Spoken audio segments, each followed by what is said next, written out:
everybody. Before we jump into today's episode, we have two sponsors we want to say thank you to for supporting this show.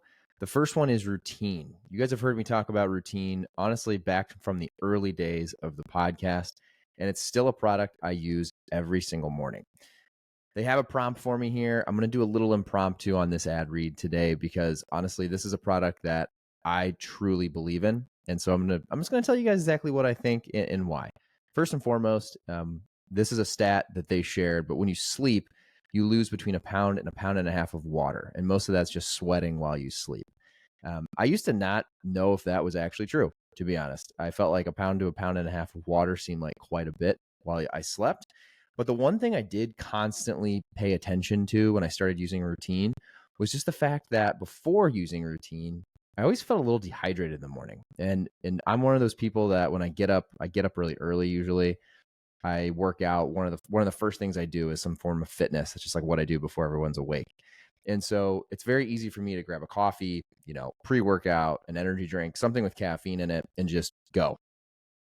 When I am good about using Routine, first, I basically they come in these little single serve packets. They contain half an organic lemon, a tablespoon of apple cider vinegar, Himalayan sea salt, all 6 essential electrolytes, and they have no sugar in them at all. A lot of hydration products are going to have sugar. So one of the things about Routine that I love is that there's no sugar in there. So when I am good about doing this consistently, I will take one of those single serve packets, I'll throw it in my mixer bottle, and whether I also put in a pre-workout or something with caffeine or I just drink that separately, I try to drink that first. And the days I do that, I do genuinely feel hydrated and just have a different form of clarity all morning. A lot of people have tried to make their own homemade versions of Routine, right? You see people they take a shot of the apple cider vinegar, they put a little sea salt, a little lemon in a drink. This is essentially that, but in a product that you can take with you on the go, have it ready for you first thing in the morning. I know me personally, when I'm groggy rolling out of bed, the last thing I want to do is, squeeze a lemon, cut lemons up, go get the apple cider vinegar, find my sea salt. I just rip this packet open, throw it in my water, drink it, and it's good to go. You can try yours today. If you haven't tried it yet and you've been listening to this podcast for years, just try the damn Routine. Give it a shot.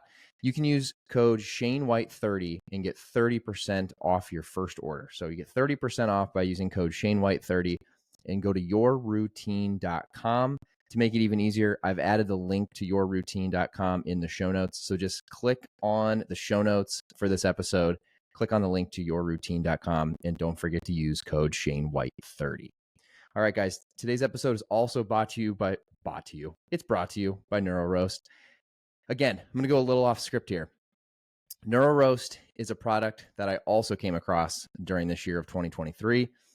They are a coffee company that's helping you optimize your brain function and overall well-being. This is another product that, to be honest with you, when I first started working with it, I was a little on the fence. I was like, do I really want to have mushrooms in my coffee? Well, folks, I will tell you, when I use NeuroRoast, one of the things that has stood out to me the most is I'll back up. People that know me know that I have way too much caffeine, typically. One of the things this year I've done a good job of is cutting out alcohol. Not completely, but predominantly, I don't touch a lot of alcohol anymore. What I think I've actually done the other way, though, is add a lot more caffeine. So I do definitely drink too much caffeine. That's something I need to work on next year, is to try to minimize how much of that. But NeuroRoast is something that has actually helped me.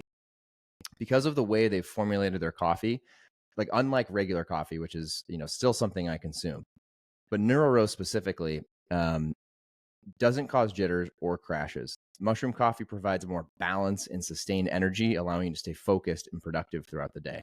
So the times I do use NeuroRoast, I'll be honest, I just don't feel that jittery, like, I'm jumping out of my chair or standing here at my desk, jumping around feeling.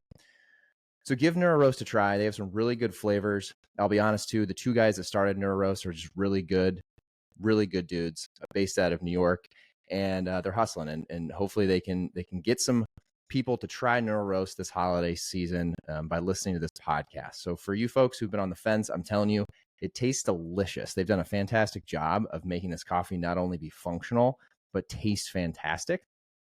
And if you want to try NeuroRoast, you can use code ShaneWhite. So it's super simple, just ShaneWhite at checkout. you'll also get 30% off. So if you go to neuroroast.com, and once again, I have added that to the show notes. So just click into the show notes while you're listening to this episode. You can click on NeuroRoast link directly. Don't forget to use code just Shane White, and you'll get 30% off your order. Hope you guys love both these products. I'm trying to not only bring you guys products that I use, but that I believe in on the podcast. I'm not taking ad reads for any brands that I don't really believe in. So anyway, hope you guys love both those products, yourroutine.com and neuroroast.com. I've added those links to the show notes. I hope you guys love it. And I got an awesome guest coming up right after this.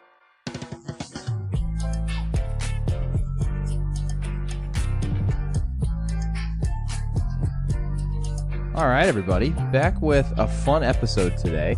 We're going to dive into what Kyle and I are calling finding white space. So what this means is for anyone who's thinking about selling something on Amazon, or if you already are, honestly, it can help you look for areas where you could find opportunity. But the moral of the story is using data, some data that we pay for. There's a few service providers we'll talk about, but we use one primarily.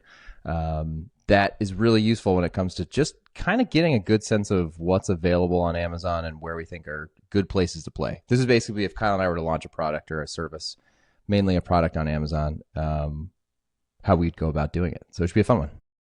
Yeah, it's also very relevant.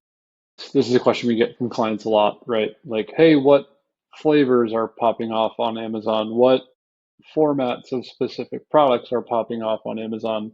We're in a unique position where, specifically for food and beverage, right, we've just spent quite a bit of time in this industry now, where I feel like we get shout out Poppy, by the way. Oh, so much money. I saw the post from like it used to be called Mother's Beverage when they were on Shark Tank. Yeah, wasn't that Shark Tank? I didn't know that. That Shark Tank post was nuts. Like to show like another classic rebrand. Yeah. Right? Like that Mother's Beverage. Glass packaging to aluminum cans, wide audience.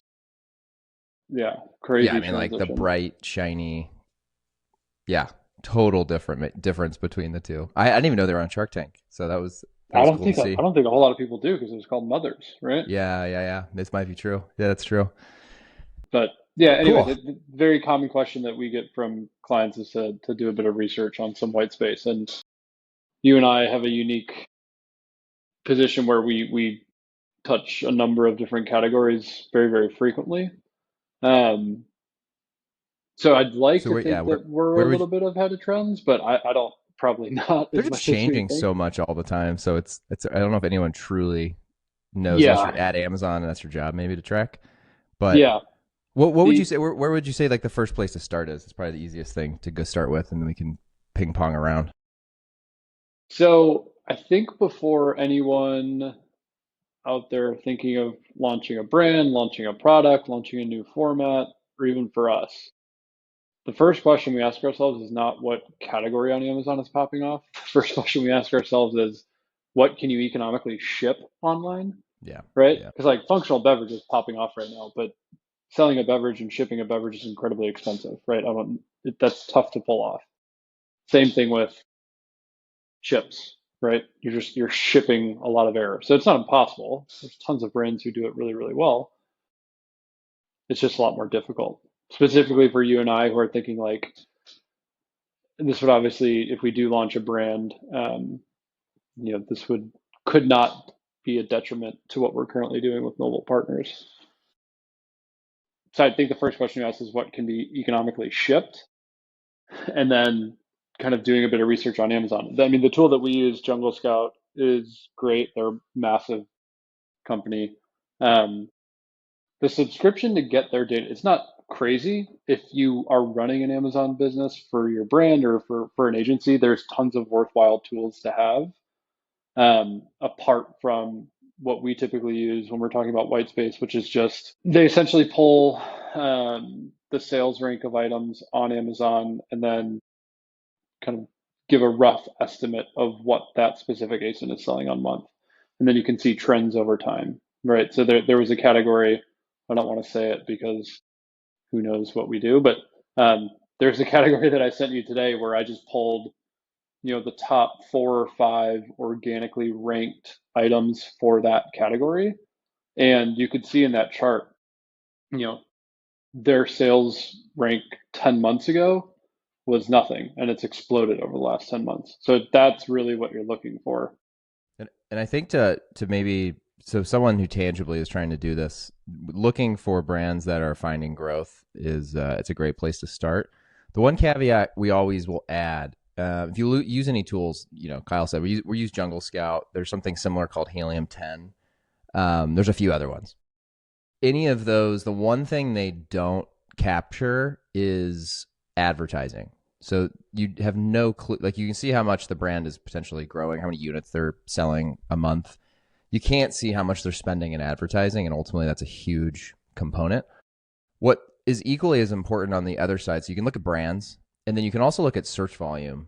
So when Kyle and I think of white space, we like to think of it as I always use this analogy of kind of like a 4, if you're looking at my screen, like a 4-angled quadrant, where on one axis you have ease of rank, and the other side you have search volume. And so what you're looking for is, you would never want to start a brand where the main keywords have low or declining search volume and the ease of rank is really hard, because that little bottom left-hand corner would be, there's not that many people, or there's fewer and fewer people looking for that product, and there's also a ton of people competing.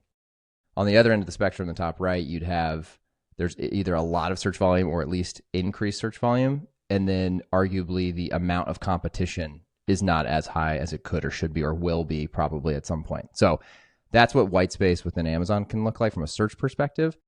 If you can find an area where, let's just use Poppi as an example. Let's just say, like, you were thinking of launching a prebiotic soda before Poppi, and prebiotic soda was what you think is going to be the most important key indicator keyword that you would use to build your brand.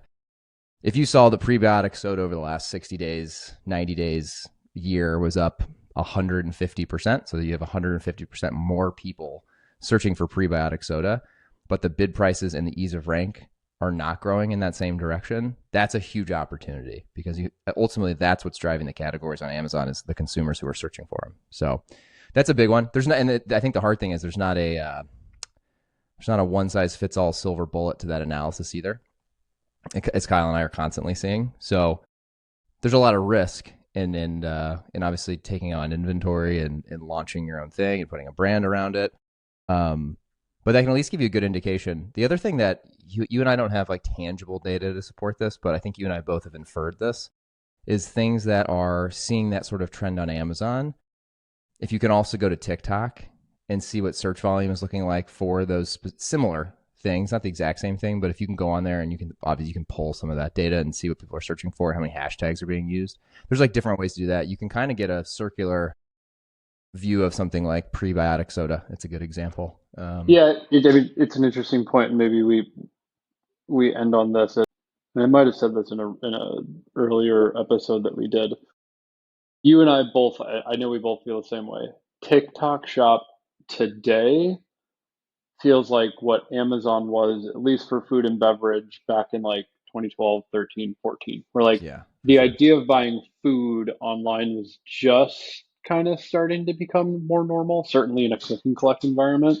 Mm-hmm. But then also, what we would consider like brown box delivery, which is what Amazon does. Yeah.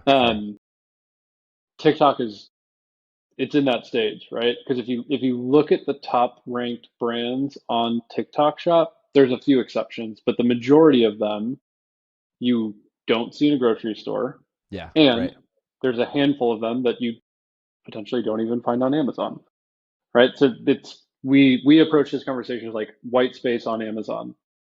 Probably white space on TikTok Shop and Amazon, because we're seeing this across a few different brands now, but the success on TikTok Shop is absolutely spilling over to Amazon. For sure. Yeah, for sure. So. Very good. No, I like that. Yeah. So I think the key for anyone listening today is like there's probably maybe a something that people don't know, which is just that these tools exist. I think the average person that knows of Amazon as a consumer doesn't realize you can also go on the world's largest shopping platform and see how things are being sold and how much. So definitely worth something to dive into. If you have any questions, Kyle and I are here and would love to chat. Always willing to help people figure this stuff out. This is the fun side as well as just, trying to find white spaces and see if there's products that can fit. We'd love that stuff. So one other pro tip for those who are listening, how many listens are we getting on these? A couple million. I think we're the biggest CPG podcast on earth now. We're right behind Rogan, actually. Yeah. For the 15 people who potentially watch this, it's more than that. It's a lot more than that, actually. Keepa is a great tool. Keepa. It's a Google Chrome extension. It's free. So if you don't want to pay for Jungle Scout or Helium 10, you certainly don't get anywhere near as much data. But I use Keepa as a Chrome extension, even just for personal shopping, because it allows you to track pricing on a specific item over time. It also shows you how many days that item has been on site, which is a great tool to have, because sometimes we'll have clients say, hey, this brand is crushing it. Why aren't we like them? And it's like, well, they've been on site for 4,500 days. Right. So Keepa's a great tool to have. So everyone go download Keepa. Love it. All right, everybody. Thanks for listening. We'll be back next week with some riveting topic that we'll talk about next week. Sounds good. See you guys. See you, buddy.